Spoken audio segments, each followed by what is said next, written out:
नमस्कार साथियों, मैं हूं नमन आचार्य और आपका स्वागत है आज के हमारे सेशन में। एक ऐसा सेशन जिसमें आज हम आपको हेरिडिटी से मिलवाएंगे। हेरिडिटी क्या है? क्लास 10 की साइंस का chapter number 7 heredity and evolution, यानी कि आनुवांशिकता और जैव विकास। चलिए शुरू करते हैं। जैसे कि चैप्टर का नाम है हेरिडिटी, हम शुरुआत करते हैं कि हेरिडिटी है क्या। साथियों,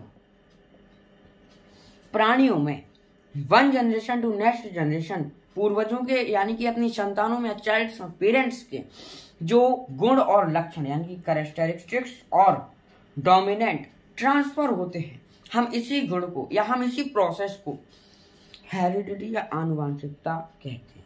ठीक है, कैसा गुण है? ये एक ऐसा गुण है जिसके द्वारा प्राणियों में पीढ़ी दर पीढ़ी गुणों और लक्षणों का स्थानांतरण होता है, यानी कि माता पिता या पेरेंट्स से उनके बच्चों में पीढ़ी दर पीढ़ी, one generation to next generation, गुणों का और लक्षणों का जो स्थानांतरण होता है उसे हम क्या कहते हैं? हेरिडिटी, या फिर हम इसको कहते हैं आनुवंशिकता। मैं सिर्फ अभी एक्सप्लेन कर रहा हूँ, आपको सिर्फ सुनना है। आनुवंशिकता। इसके बाद हम आपको बताते हैं कि विभिन्नता क्या है।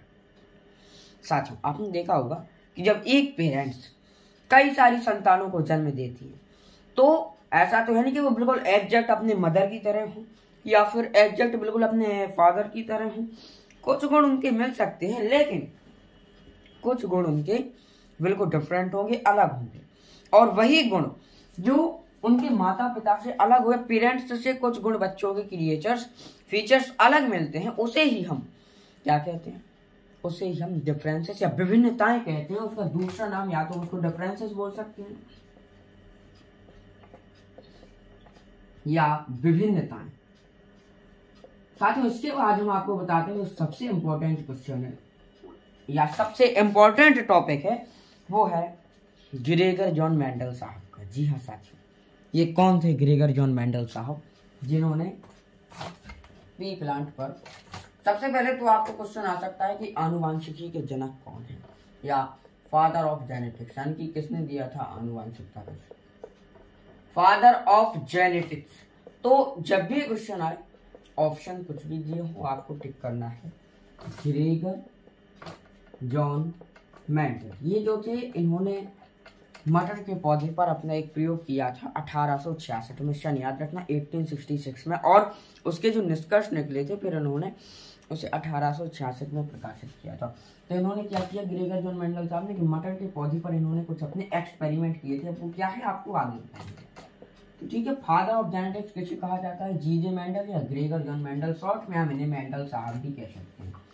अब इन्होंने अपने एक्सपेरिमेंट या प्रयोग के लिए बहुत बार पूछते हैं कि मटर का पौधा या पी प्लांट ही क्यों चुना। साथियों, सबसे पहले तो रीजन ये कि पी प्लांट्स में आसानी से कुछ लक्षण दिखाई देते हैं जो लक्षण और किसी दूसरे पौधे में नहीं दिखाई देते, वो लक्षण पी प्लांट या मटर के पौधे में देखने को मिलते हैं। दूसरा कारण, जो पी प्लांट है या मटर का पौधा है, उसका जीवन चक्र बहुत तेज होता है, ये रैपिड साइकिल होती है, लाइफ साइकिल होती है, और रिजल्ट भी हमें कुछ ही दिनों बाद देखने को मिल जाता है। ये कारण भी था कि ग्रेगर जॉन मेंडल साहब ने पी प्लांट ही चुना था। इसके बाद दूसरा कारण ये है कि इसे इजिली ग्रो किया जा सकता है। पी प्लांट को हम आसानी से उगा सकते हैं, इजिली ग्रो कर सकते हैं, और ये मैनी सीड्स का, बहुत सारे बीजों का या सीड्स का प्रोडक्शन करती है या उत्पादन करती है। इतने कुछ रीजंस थे जिनकी वजह से ग्रेगर जॉन मेंडल साहब ने पी प्लांट या मटर के पौधे को चुना था।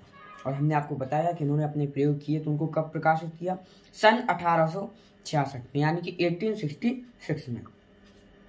इसके बाद अब हम आपको बताते हैं परागण क्या है, जो हमारा तीसरा टॉपिक, परागण या पॉलिनेशन क्या है।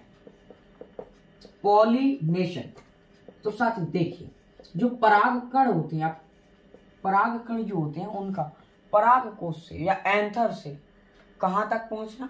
स्टिग्मा तक, या मादा जो भाग फीमेल पार्ट होता है उसके वर्तिकाग्र या स्टिग्मा तक पहुंचना या स्थानांतरण होना, ट्रांसफर होना, परागण कहलाता है, या हम उसको पॉलिनेशन कहते हैं। अच्छा, इसका एक रीजन साथियों ये भी था कि ग्रेगर जॉन मेंडल साहब ने मटर का पौधा क्यों चुना। उसका एक रीजन ये भी था कि इसमें पॉलिनेशन या परागण बड़ी आसानी से इजीली हो जाता है, इसीलिए ग्रेगर जॉन मेंडल साहब ने अपने प्रयोग के लिए, अपने एक्सपेरिमेंट के लिए मटर का पौधा चुना था। इसमें पॉलिनेशन आसानी से हो जाता है। इसके बाद अब आपको हमने आज विभिन्नता बताई, आनुवांशिकता बताई और मटर के पौधे का खेल। इतने कम समय में हमने आपको 3 टॉपिक कवर कराए। अपने पार्ट 2 में इस चैप्टर में जो जो कुछ भी बचा है हम आपको बिल्कुल एकदम खटाखट अंदाज में शॉर्ट में सब कुछ बता देंगे। तो आज के लिए इतना ही। जब तक के लिए आप खुश रहिए, स्वस्थ रहिए, सुरक्षित रहिए। और जिस दिन आप ये जान जाएंगे कि मरने वालों को लोग कितने जल्दी भूल जाते हैं, उस दिन आप ये चिंता करना छोड़ देंगे कि लोग आपके बारे में क्या कह रहे हैं। नमस्कार।